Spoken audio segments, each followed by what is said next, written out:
네, 오늘부터 사무엘서 강해가 시작이 됩니다.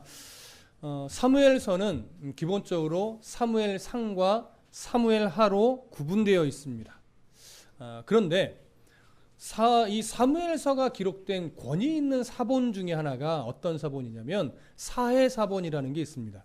그래서 여러 성경들이 각 사본들을 발견하고 그 사본들을 권위 있는 사본부터 쭉 비교해 보면서 하나의 전경으로 정리를 하거든요. 그래서 그 정리하는 중에 사무엘서는 특히 사해사본이 이제 아주 중요한 비중을 차지하는데, 이 사해사본에는 사무엘 상하가 한 두루마리 안에 다 기록이 되어 있습니다. 이 얘기는 뭐냐면 본래 사무엘서는 상과 하로 구분되어 있는 것이 아니라 사무엘서라는 이름으로 한 권의 책인데 그게 어느 순간 상과 하로 나뉘어졌다는 이야기예요. 자, 그렇다면 언제부터 또 사무엘서는 왜 상하로 구분되어 있게 된 걸까? 우리가 좀 생각해 보면 주후 3세기, 주전 3세기쯤에 구약 성경을 헬라어로 번역할 때가 있었습니다. 이것을 보편적으로는 70인경이라고 말하기도 하고 조금 유식한 표현으로는 셉투아진트 성경이다 이렇게 표현하기도 하는데, 이 성경은 구약 성경, 히브리어로 된 구약 성경을 헬라어로 번역한 거예요. 헬라어를 쓰는 사람들이 읽을 수 있도록. 근데 히브리어를 헬라어로 번역하면요, 어떤 문제가 생기냐면 본래 히브리어의 글자 수보다 2배 이상 늘어나요. 글자 수가. 그러다 보니까 사무엘서를 헬라어로 번역하게 되면 글자 수 분량이 엄청나게 많아지는 거예요. 그래서 편의상 사무엘 상과 하로 나눈 것으로 여겨집니다. 열왕기서가 상과 하로 나눠진 것도 동일한 이유로 보고 있습니다. 자, 그런 시각으로 볼 때에 사무엘상을 어느 기록까지 상으로 뽑았느냐? 바로 사울 왕의 죽음까지입니다. 그러니까 사무엘상은 선지자 사무엘의 출생을 시작으로 해서 초대 왕으로 세움받은 사울 왕의 죽음으로 정리를 하고 있습니다. 사무엘상을. 그다음에 사무엘하로 들어가면 주로 누구 이야기냐면 이제 다윗이 왕이 되는 그 다윗 이야기로 쭉 펼쳐지게 되어 있습니다. 그럼 왜 사울 왕의 죽음을 사무엘상으로 매듭을 졌느냐? 그것은 아마도 구약의 여러 성경이 중요한 인물의 죽음을 그 매듭 짓고 새로운 시작을 알리는 어떤 전환점으로 삼는 유대인들의 어떤 전형적인 습관에 따라서 사울 왕의 죽음을 한 단락으로 잡으면 좋겠구나 이렇게 판단한 것으로 보여져요. 그래서 사무엘상은 사무엘 선지자의 출생부터 누구의 죽음까지? 초대 왕인 사울 왕의 죽음까지. 사무엘하는 다윗의 이야기를 중심으로 해서 기록되었고 구분을 하였다. 이렇게 우리가 이해를 하시면 좋겠습니다. 그럼 또 하나 생각해 보시죠. 우리가 지금 살펴보는 게 사무엘서인데 상하로 나누어서 보지만 왜 이름이 사무엘서일까요? 왜 이름이?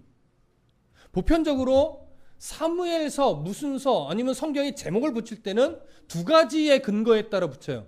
가장 중요한 주인공이라든가 아니면 저자의 이름을 따른다든가 이런 시각이거든요. 좀 이후에 살펴보겠지만 사무엘서는요, 저자를 사무엘로 보지는 않습니다. 그건 좀 이따 생각. 그렇다면 왜 사무엘서라는 이름을 쓸까? 사무엘서에는 주요 인물이 크게 3사람이 등장합니다. 누굴까요? 처음에 사무엘, 두 번째 사울왕, 세 번째 다윗왕.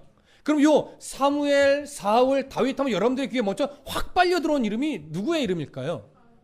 다윗이죠.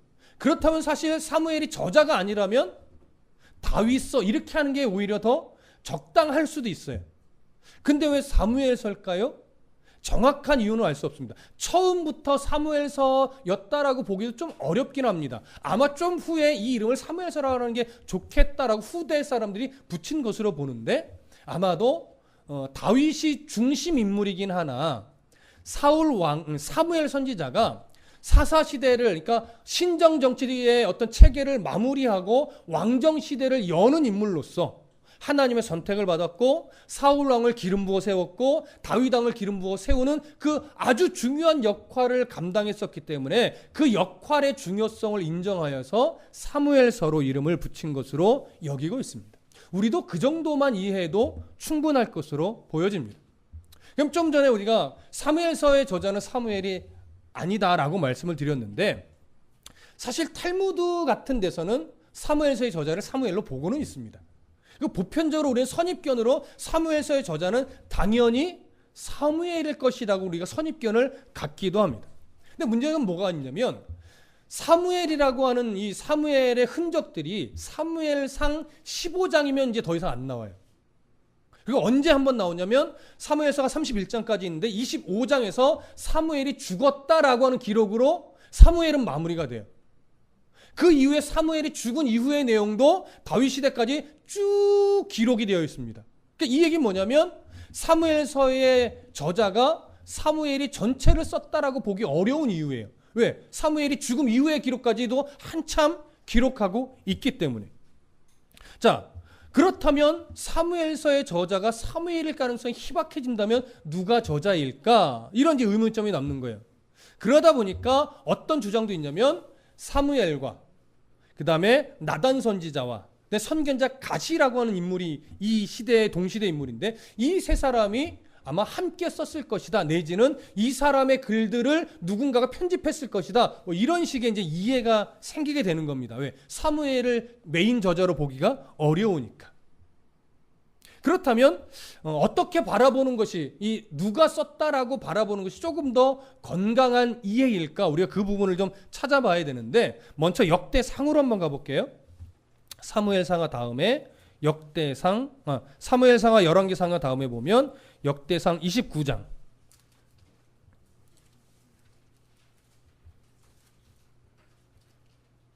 29장 29절과 30절. 역대상 29장 29절과 30절.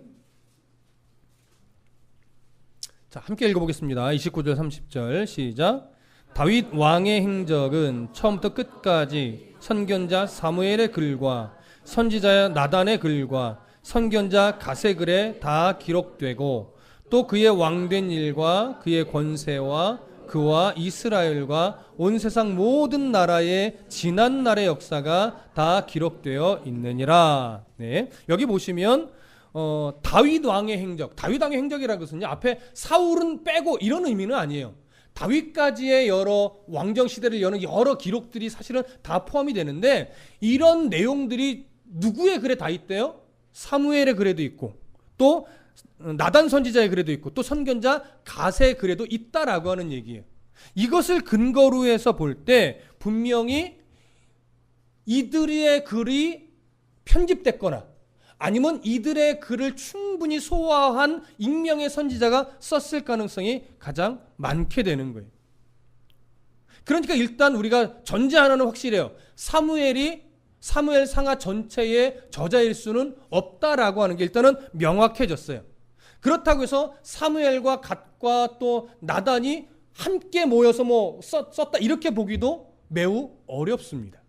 그렇다면 우리가 어떻게 이해하는 것이 일단 가장 정확하냐면 익명의 저자, 누군지는 알 수 없다라고 하는 거죠. 익명의 저자가 썼는데 그 익명의 저자는 분명히 사무엘의 글과 나단의 글과 갓의 글을 충분히 소화한 상태에서 사무엘 상하를 기록했을 것으로 보는 게 현재까지는 가장 건강한 이해로 우리가 여겨집니다. 우리도 그런 이해를 가지고 이어서 계속 보려고 합니다.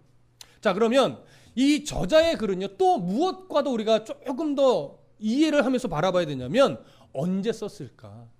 사무엘서를 언제 썼을까? 이런 이해를 좀 가지셔야 돼요. 자, 익명의 저자가 이 사무엘서를 언제 썼을까를 볼 때는 나름대로의 추측은 많이 할 수 있으나 그 추측들이 기본적으로는 성경의 내적 증거를 어느 정도는 가지고 있어야 됩니다. 그래서 우리는 좀 성경의 내적 증거를 통해서 언제쯤 쓰여졌을까를 좀 추적해 보려고 해요. 그러면 이제 이 익명의 선지자가 어느 시대 사람이겠구나 이런 이해가 생기는 거거든요. 일단 사무엘상으로 다시 넘어가셔서 27장 6절로 가볼게요. 사무엘상 27장 6절.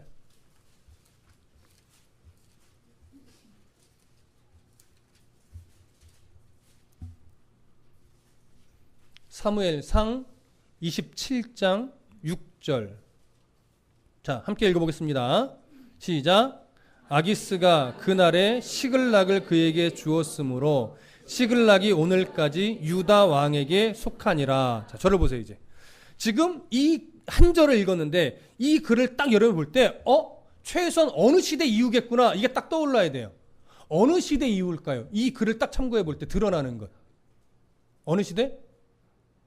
다윗 시대? 땡, 틀렸습니다. 물론 다윗 시대 이후는 맞아요. 그러나 너무 앞이에요. 자, 보세요. 힌트. 6절 끝에 보면 오늘까지 유다 왕에게 어떻더라? 속하니라. 유다 왕이라고 하는 건 어느 시대의 표현일까요? 분열왕국 시대의 표현이죠. 왜냐하면 솔로몬 때까지는 단일 왕국이에요. 왕 한 사람이 통치했단 말이에요. 근데 솔로몬의 악행으로 인해서 하나님이 나라를 북이스라엘과 남유다로 갈랐어요. 그래서 남쪽 유다 왕국의 왕을 유다 왕이라고 호칭을 하는 것으로 하기 때문에 이 27장 6절의 글을 근거로 보면 일단 이 저자는 어느 시대, 최소한 어느 시대 이후 사람이라는 거예요? 분열 왕국 시대 어느 시점인지 아직 알 수 없으나 분열 왕국 시대의 어느 시점의 사람이라는 거예요. 그러니까 최소한 글은 분열 왕국이 되어 북이스라엘과 남유다로 나라가 갈라지고 역사가 어느 정도 흘렀을지 모르겠으나 어느 한 시점의 사람이 이제 과거의 역사를 바라보면서 쓴 글로 우리는 이해하셔야 됩니다. 그러니까 1차 저작 시기 최소한 어느 시대? 분열 왕국 시대 어느 시기엔가 이 글은 쓰여졌습니다. 그 다음에 이제 또 유추해 볼 수 있는 게 뭐냐면 아까 우리가 이제 셉투아진트, 그러니까 70인경에 대한 이야기를 언급했는데 70인경은 꽤 권위를 인정받는 성경입니다. 그래서 히브리어를 헬라어로 번역하여 쓴 성경이죠. 굉장히 권위를 인정받고 어떤 건 정말 자세하게 잘 번역해서 기록한 부분도 있거든요. 근데 이 70인경은요. 사무엘 상하와 열왕기 상하를 이렇게 제목을 붙여요. 사무엘 상은 제1왕국기, 사무엘 하는 제2왕국기, 열왕기 상은 제3왕국기, 그 다음에 열왕기 하는 제4왕국기 이렇게 분류를 합니다. 그러면 제1왕국기, 2왕국기, 3왕국기, 4왕국기라는 건 어떤 시각으로 이렇게 명칭한 걸까요? 사무엘 상하와 열왕기 상하를 다른 책으로 이해한 걸까요? 한 권의 책으로 이해한 걸까요? 한 권의 책으로 이해하고 있는 겁니다. 그래서 유진 피터슨이라는 학자는요. 사무엘 상하와 열왕기 상하는 네 권의 책이 아니라 본래 한 권의 책인데 그것이 네 개로 구분해 놓은 거다 이렇게 봅니다. 근데 충분히 동의할 수 있는 내용입니다. 왜냐하면 이 사무엘서의 기록과요 열왕기서의 기록을 쭉 읽어 내려가다 보면 중간에 뭔가 걸리는 게 없어요. 내용이 자연스럽게 연결이 됩니다. 그리고 사무엘서와 열왕기서가 다른 책이었다면 사실 사무엘서에 다윗의 죽음까지 기록이 되는 게 맞아요. 무슨 말씀인지 이해되세요?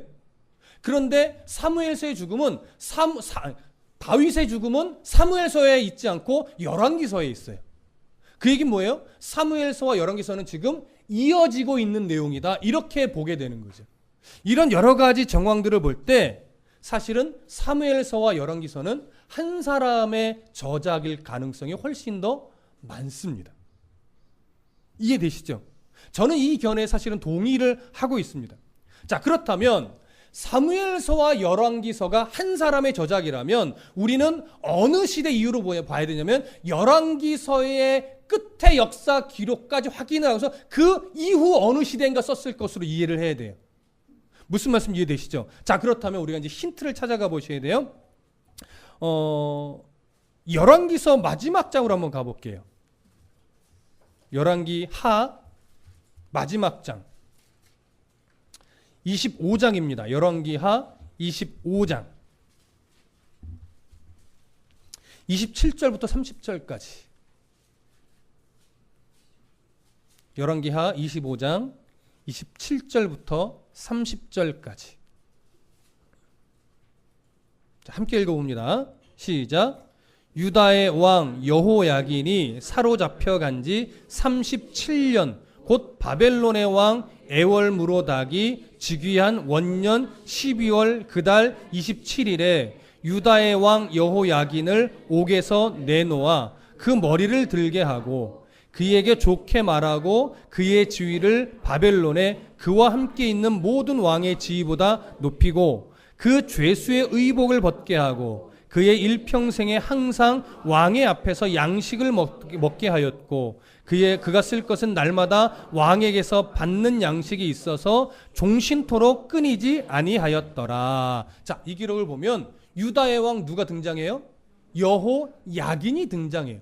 근데 여호야긴이 바벨론이 이제 이 남유다까지 정복을 하고 왕을 포로로 끌고 여호야긴을 포로로 끌고 갔는데 포로로 끌고 갔을 때가 몇 년이냐면 주전 597년입니다. 597년. 그럼 주전 597년에 바벨론으로 포로로 끌려간 다음에 몇 년 만에 풀려났대요? 오늘 성경에 보니까 37년 만에 풀려났대요. 그러면 여호야긴 왕이 풀려난 것은 주전 몇 년입니까? 산수가 잘 안 되시죠? 597에서 37을 빼면 560년이에요. 자, 그러면 560년에 감옥에서 풀려났어요. 그렇다면 560년 이후에 저작되었을 가능성이 많습니다. 무슨 말씀 이해되시죠? 자, 그러면 여호야긴이 풀려난 주전 560년부터 지금 여기에 어떤 언급이 없냐면 분열 왕국 시대 중에 포로 시대 이야기 언급은 거의 아직은 없어요. 그렇다면 이 이야기는 여호야긴이 풀려난 해 이후부터 어느 시대 아니냐면 바벨론이 완전히 멸망하여 포로로 끌려가기 전이란 얘기예요. 자, 바벨론이 멸망한 해가 주전 몇 년입니까? 538년. 9년으로 보기도 하고 8년으로 보는데 우리는 에스라서와 느헤미야서를 강의하면서 538년으로 보았습니다. 그렇다면 560년 이후 538년 이전 이 사이 어디에인가예요. 그러니까 학자들은 이걸 적당히 조율해서 그렇다면 아마도 550년에서 540년 사이 어느 해인가 저작되었을 가능성이 많다. 이렇게 견해를 밝히는 거예요. 그러면 언제예요? 거의 바벨론에 의해 이스라엘, 남유다가 멸망하기 얼마 전쯤 이스라엘 역사를 쫙 되짚어 보면서 이 사무엘서와 열왕기서를 기록했을 가능성이 많습니다. 자, 그렇다면 이제 우리가 이제 이 부분을 인정한다면 열왕기서, 사무엘서와 열왕기서는 누구를 대상으로 해서 썼을까요? 누구를 대상으로? 뻔히 보이죠. 이미 북이스라엘이 멸망하고 많은 북이스라엘 사람들이 곳곳에 포로로 끌려갔었어요. 그리고 아직 남유다가 멸망하기는 전이지만 이미 이 바벨론은 남유다의 다니엘과 세 친구들을 비롯해서 수많은 인재들을 포로로 끌고 갔었어요. 그리고 이제 이 저작을 하고 나서 얼마 있지 않아서 이스라엘 멸망했다면 지금 이 저자가 열왕기서와 사무엘서를 쓸 당시는 이스라엘은 완전히 고통 중에 있는 시대예요. 어떤 고통? 많이 포로로 끌려갔죠. 바벨론의 잦은 침략으로 수많은 것들을 빼앗기며 고통 속에 있죠. 이 와중에 이스라엘은 어떤 생각을 하게 될까요? 하나님 우리를 버리셨나? 우리는 이 이스라엘 정말 안전할 것인가? 이스라엘은 다시 하나님에 의해 건강하고 부강한 나라로 세워질 것인가? 이런 어떤 불안감과 미래에 대한 소망 없이 그렇게 힘겹게 하루하루를 살아내고 있었을 거예요. 그런 분열왕국 시대를 살아가는 이스라엘 백성들에게 무엇을 주고 싶었을까요? 하나님이 이스라엘을 버리시지 않는다. 포기하시지 않는다. 이스라엘의 모든 역사는 비록 지금 힘겨울지라도 하나님의 주권적인 섭리 안에 진행되고 있는 거다. 이걸 통해서 그 분열되고 포로로 끌려가고 있는 이 시대 이스라엘 백성들에게 분열 왕국 시대를 살아가는, 그것도 분열 왕국 시대 마렵을 살아가는 이스라엘 백성들에게 무엇을 주고 싶은 거예요? 소망을 주고 싶은 거죠. 그러니까 수신자는 당연히 누구겠습니까? 이스라엘이라고 하는 선민이라는 공동체의 위기를 맞고 있는 이스라엘 동족들에게 소망을 주고자 하는 의도로 썼으니까 당연히 수신자는 혼란을 겪고 있고 위기를 맞고 있는 이스라엘 백성들이겠죠. 분열왕국 시대 마렵을 지나고 있는. 무슨 말씀 이해되십니까? 그래서 이 저작 시기까지를 봐야 대상이 정확하게 나오고 왜 썼을까에 대한 이유도 사실은 나오는 겁니다. 그럼 사무엘서는 당연히 어떤 배경이겠습니까? 그 분열왕국의 배경이 아니에요. 내용상 배경은 언제예요? 사사시대죠. 사사시대는 언제부터 언제까지로 사사시대를 봐야 되냐면 여호수아가 죽은 시점부터 그 다음에 사울 왕이 즉위하는 시점, 이게 총 한 350년 정도 됩니다. 이 기간이 다 사사시대예요. 그런데 그래서 사무엘은 마지막 사사이자 하나님이 세우신 선지자인 거거든요. 사무엘이 태어나기까지가 사사시대 300년을 살아온 거예요. 나머지 사울 왕이 세워지기까지 대략 50여 년 정도 기록이 사무엘서에 기록된 사사시대 마렵의 이야기고 왕정시대로 넘어간 이후의 기록이 함께 들어가는 거예요.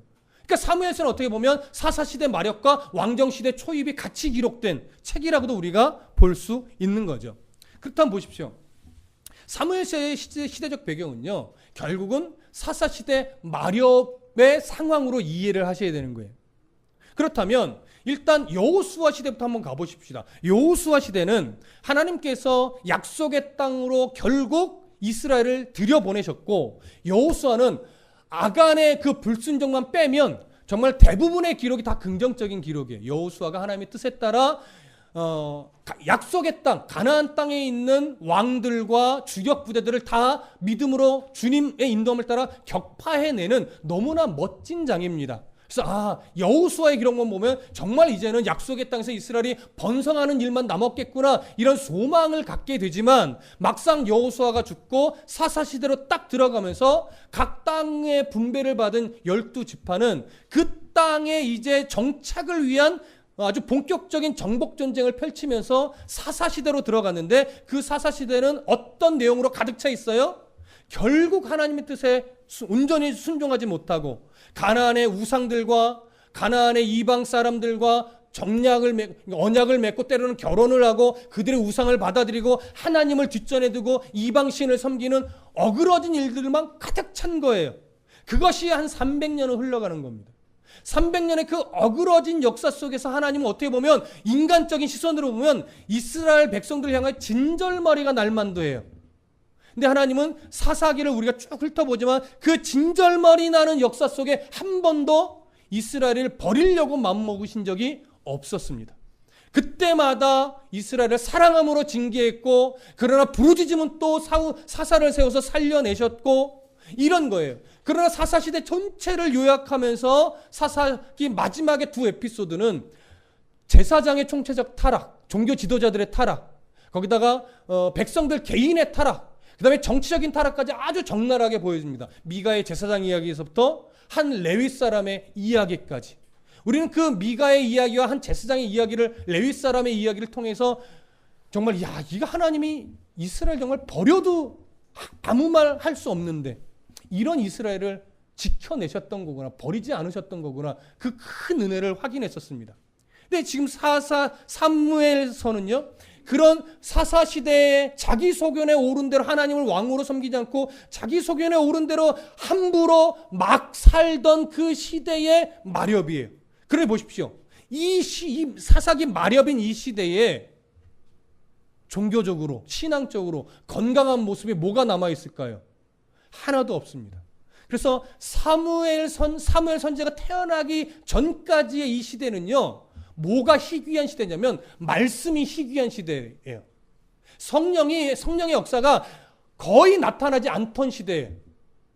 하나님이 뜻을 주시지 않고 말씀을 주시지 않고 어떤 역사를 나타내 보이시지 않던 마치 암흑과 같은 시대가 한 몇십 년, 100년가량 진행이 되고 있는 터예요.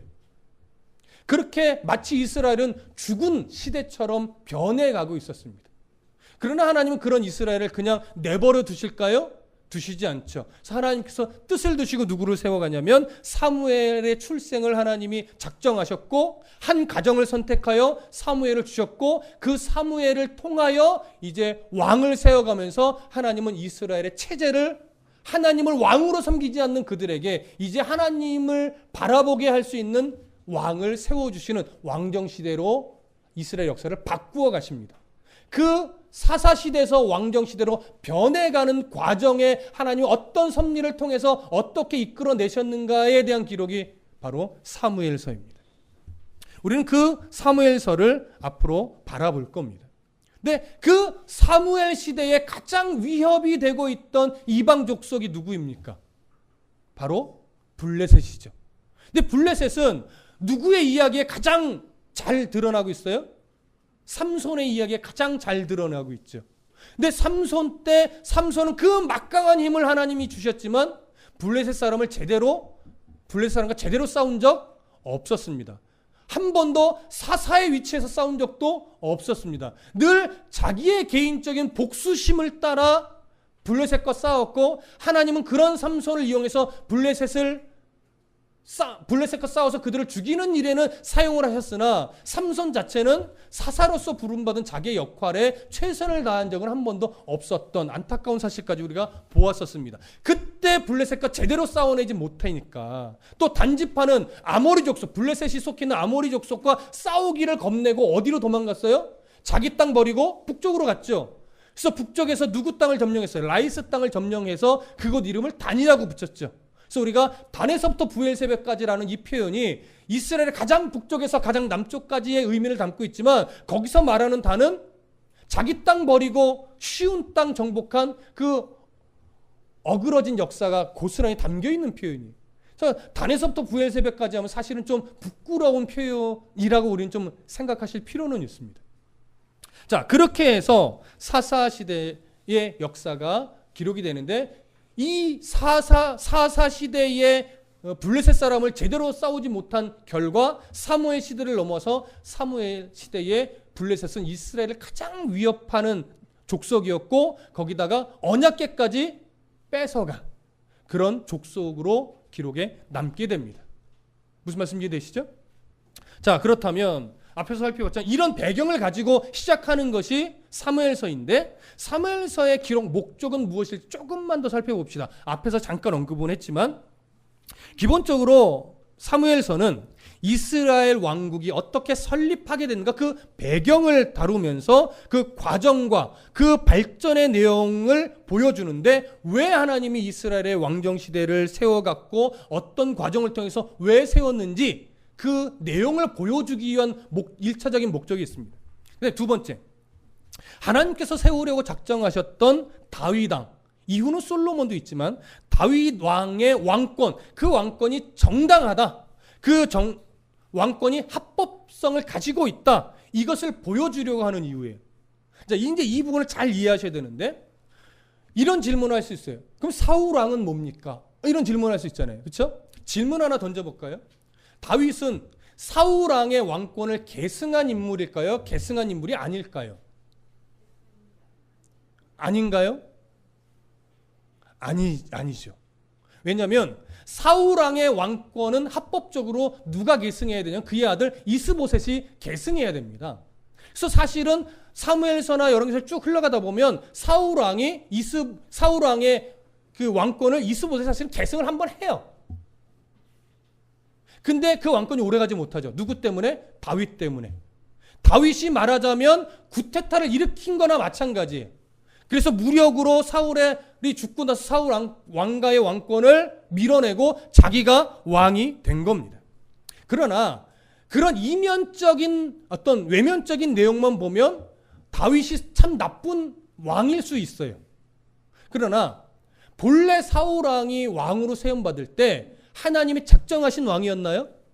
그렇지 않아요. 사울 왕은요, 하나님의 때를 기다리지 못하고 사람이 우리도 저 이방 족속들처럼 왕을 세워주십시오라고 하는 그들의 어그러진 욕심 때문에 주신 왕이에요. 그래서 사울 왕은 하나님이 보기에 왕다운 사람이 아니라 사람이 보기에 왕다운 사람이에요.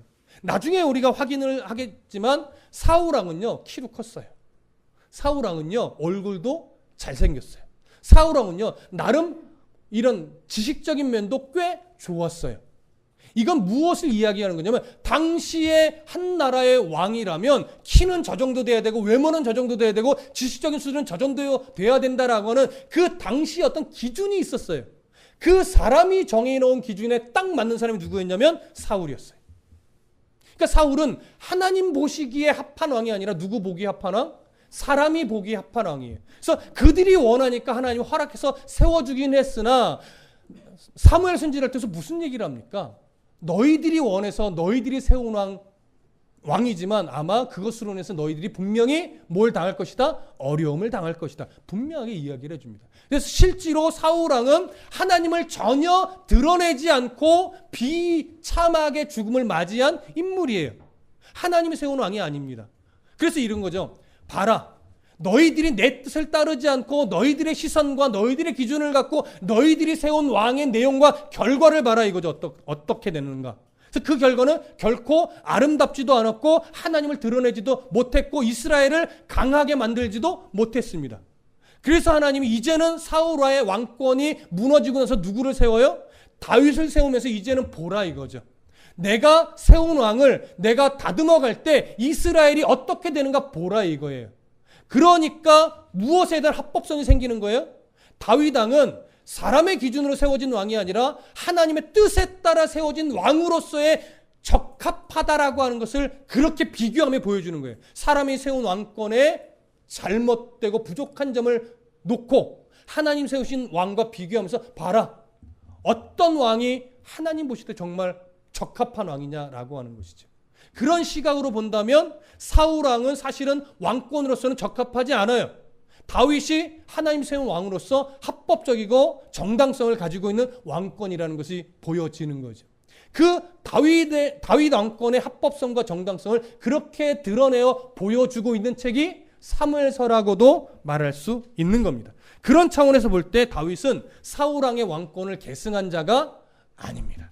무슨 말씀인지 이해되시죠? 자, 또한 이렇게 세워진 다윗 왕권은 무엇을 예표하고 있냐면 결국 장차 임할 하나님의 나라, 구속사적인 섭리 아래서 하나님의 나라에 대한 예표로서 아주 중요한 역할을 합니다. 그래서 다윗 왕권을 통해서 우리에게 무엇을 보여주고자 하는 거예요? 하나님 나라에 대한 소망을 보여주고자 하는 목적도 이 사무엘서 안에는 담겨 있는 겁니다. 그래서 불완전한 이스라엘 왕국이 이제 완전한 메시아 왕국이 도래할 것을 소망으로 갖게 하는 의도도 이 안에 있음을 우리가 보게 됩니다. 그러니 이제 우리가 사무엘서를 통해서 가슴에 새게 될 게 뭐예요? 이스라엘을 회복시키고자 하시는, 다윗 왕권을 세워 이스라엘에 무너졌던 이 내용들을 회복시키기를 원하시는 하나님의 마음을 보셔야 돼요. 그렇다면 이제 그게 발전되어서 우리는 뭘 봐야 될까요? 오늘날 교회를 회복시키기를 원하시는 하나님을 봐야 됩니다. 오늘날 믿음의 가정을 회복시켜내길 원하시는 하나님을 봐야 됩니다. 오늘날 성도 개개인을 회복시켜내시고자 하는 하나님을 봐야만 합니다. 그러려면 교회 안에, 가정 안에, 성도 개인 안에 뭐가 다시 세워져야 될까요? 하나님을 나의 왕으로 섬기는 하나님 왕권이 우리 안에 먼저 세워져야만 하는 겁니다. 말씀을 근거로 하여 하나님 나의 왕이시다, 하나님이 나의 아버지시다, 이것이 온전하게 확립되고 세워지지 않으면 교회는 하나님이 아닌 다른 것을 기준으로 엉뚱한 방향으로 흘러가게 되어 있습니다. 가정도 마찬가지입니다. 가정의 세대주, 호주는 따로 있을지 모르나 법적, 그러나 영적 세대주, 영적 호주는 누구예요? 우리는 하나님으로 본단 말이에요. 그러니 그 하나님의 가치 기준에 의해 이 믿음의 가정이 세워지기를 말씀을 근거로 해 계속 씨름해낼 때 그 가정은 하나님 말씀 안에 정말 건강하게 회복이 될 수 있는 거죠. 성도, 개개인도 마찬가지입니다. 여러분들이 무엇에 의해 우리들의 감정이 좌지우지 됩니까? 아직도 우리는 하나님을 왕으로 섬긴다 하지만 우리 일신상의 금전의 문제, 사업의 문제, 자녀의 문제, 이런 것들로 우리의 감정이 좌지우지 되는 경우가 굉장히 많습니다.